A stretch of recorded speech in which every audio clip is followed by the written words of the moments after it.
Moribé Kaba, du haut de ses 25 ans, est un jeune artiste talentueux, passionné de sculpture. À partir du bois, il façonne des œuvres d'art qu'il revend dans la rue. Originaire de Fouré-Caria, Moribé a très tôt tenté l'aventure au Mali et au Sénégal, mais sans succès.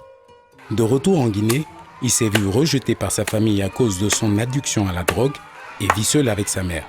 Aujourd'hui, grâce au programme Amélioration de la formation en entrepreneuriat dans les régions de Kindia et Farana, Moribé entreprend une nouvelle vie d'entrepreneur et reprend peu à peu sa place dans la société.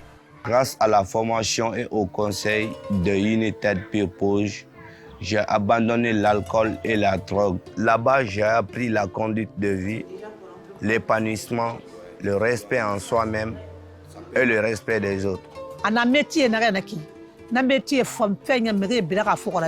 Mais nagamuna ma tan sulaze de faga sandena op ana op naga ke alako era mali sabuila ana nagam kui aga mina kui abara mina kwa ngam mina mana ko khalati. Aujourd'hui, je veux devenir entrepreneur, gagner ma vie, aider mes parents.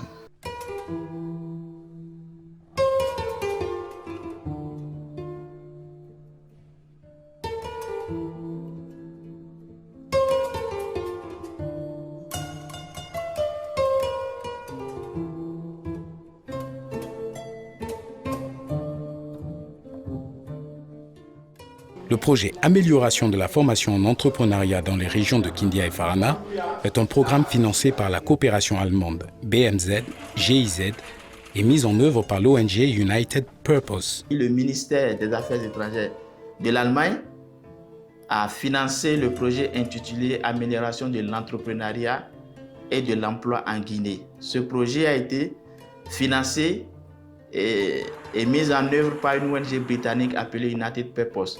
Cette ONG existe en Guinée depuis un quart de siècle et elle intervient dans l'accompagnement des jeunes, dans le WASH, dans la résilience, dans les chaînes de valeurs agricoles.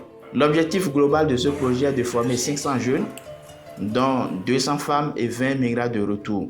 Le projet Appui à l'amélioration de la formation dans les régions de Kindia et Farana vise deux volets. Le premier volet, c'est la formation de 350 jeunes en insertion sociale. Et le deuxième volet, c'est la formation de 150 jeunes en entrepreneuriat.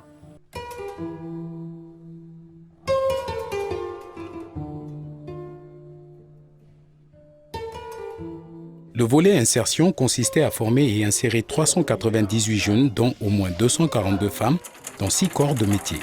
Pendant 3 mois, ces jeunes ont reçu une formation en alternance, c'est-à-dire 1 semaine de formation théorique et 2 semaines de formation pratique.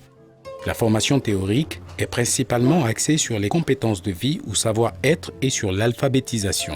Le savoir-être a permis d'inculquer aux jeunes apprenants et entrepreneurs des valeurs civiques et citoyennes afin de pouvoir s'insérer de façon durable dans la société. Le module que j'ai, il est divisé en plusieurs parties. On a l'épanouissement personnel, on a le respect et les bonnes conduites, on a le domaine de la santé qui est important et aussi on a le domaine de la citoyenneté. La citoyenneté, c'est un peu leur parler du pays dans lequel ils vivent, leurs droits qui est important parce qu'il y en a beaucoup qui ne les connaissent pas. Leurs devoirs également. L'alphabétisation comprend 3 modules. Et la première, c'est connaître les 9 signes voltaïques en soussou dans la langue du terroir. En plus aussi, c'est aussi de comment les apprendre aussi à écrire les lettres, les différentes lettres d'alphabet. Et en plus de cela, c'est de les apprendre aussi à compter. Singela no mun se sekolo. Kon ke fu op mire na fa na muntongo. Ina garai maze mumbe mi so makinere. Ina na fam maze mumbe ya cause problem yo mun na seto gileri na falama. Na nimero fanto ile na sebema me kumformatanga kikolo mambara mameti fankolo. La formation pratique sur le terrain professionnel fait partie intégrante du dispositif de formation par alternance du projet. Les apprenants sont placés auprès des maîtres de stage où ils bénéficient d'un encadrement professionnel leur permettant d'acquérir les compétences nécessaires dans les corps de métiers tels que la coiffure, la couture, la menuiserie, la mécanique, entre autres.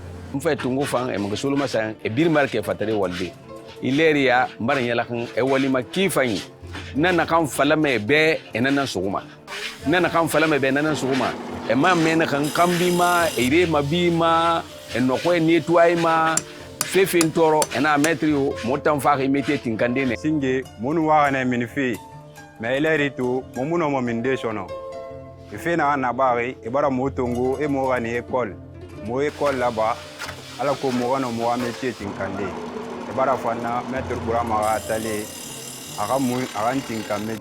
Pour s'assurer de la bonne mise en pratique des leçons de civisme et le comportement des apprenants sur le terrain, le projet a mis en place un dispositif de suivi-évaluation. On a essayé de mettre en place des critères qui sont les suivants. 1. L'assiduité et la ponctualité de l'apprenant dans son lieu de stage.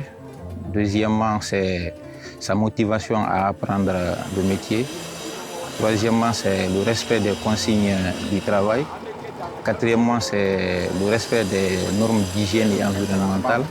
Et enfin, la motivation de l'apprenant à apprendre vite son métier. À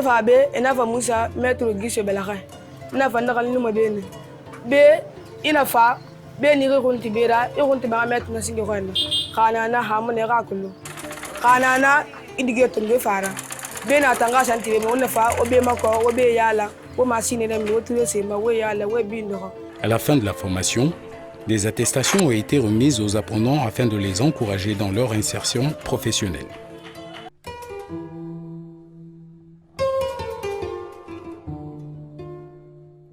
« 150 jeunes dont 41 femmes et 23 migrants ont bénéficié d'une formation en entrepreneuriat à travers ce projet.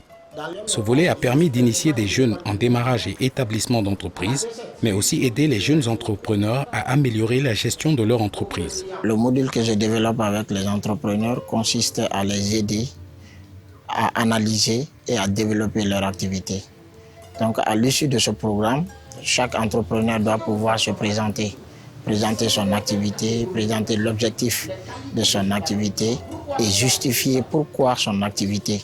C'est-à-dire, qu'est-ce que son activité, quel est le problème que son activité va résoudre, qu'est-ce que son activité peut apporter. Il doit pouvoir étudier son marché, c'est-à-dire les différents éléments qui rentrent dans l'étude réelle de son marché et il doit pouvoir mettre en place un plan d'affaires. Nous sommes passés par la première étape de l'analyse ADN, analyse du développement du marché. Dans ça aussi, nous avons établi des étapes de comment faire le choix d'entreprise. Comment établir son idée d'entreprise. Faire une analyse d'abord, voir si ton idée d'entreprise va de pair avec la société, culturellement, avec la justice, si l'entreprise n'a pas d'impact négatif sur la société. Ce module a permis à ces entrepreneurs de mener à bien leurs études du marché et de réaliser leur plan d'affaires. Je manquais quelques expériences de marketing. Je ne connaissais pas tellement de choses dedans. Je faisais comme je fais des études. Juste, je sais faire la cuisine un peu, mais je ne sais pas comment attirer, envoyer des gens vers moi. Mais grâce à HOP, aujourd'hui, la formation entrepreneuriat, les choses commencent à aller bien. Et maintenant, je peux faire la gestion, je peux calculer le prix d'un plat et le prix de revient. Et même s'il faut, même l'année aussi, je connais tout. Maintenant, je me sens comme une femme indépendante. Je suis sûre de moi. Je peux faire, je sais que dans une année, tout Conakry, la Guinée va parler de Manak Restaurant Service Tracteur.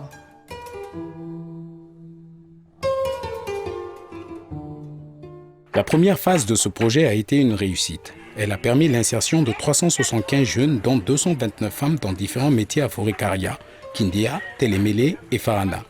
Elle a permis à des orphelines qui ne s'occupaient que de tâches ménagères d'avoir un métier et de retrouver le sourire. 150 jeunes ont été formés en entrepreneuriat, mais ont besoin d'un accompagnement pour l'installation et le démarrage de leurs activités, d'où cet appel du pied aux bailleurs pour la poursuite de ce projet qui suscite tant d'espoir pour la population. Si ce système n'est pas pérennisé avec un accompagnement, cela risque de faire retomber encore les jeunes dans une situation de vulnérabilité, pire que la situation de vulnérabilité de départ. C'est pourquoi je lance un plaidoyer auprès de tous les partenaires, que ce soit techniques ou financiers, pour que les projets qui visent l'accompagnement des jeunes soient des projets qui durent dans le temps.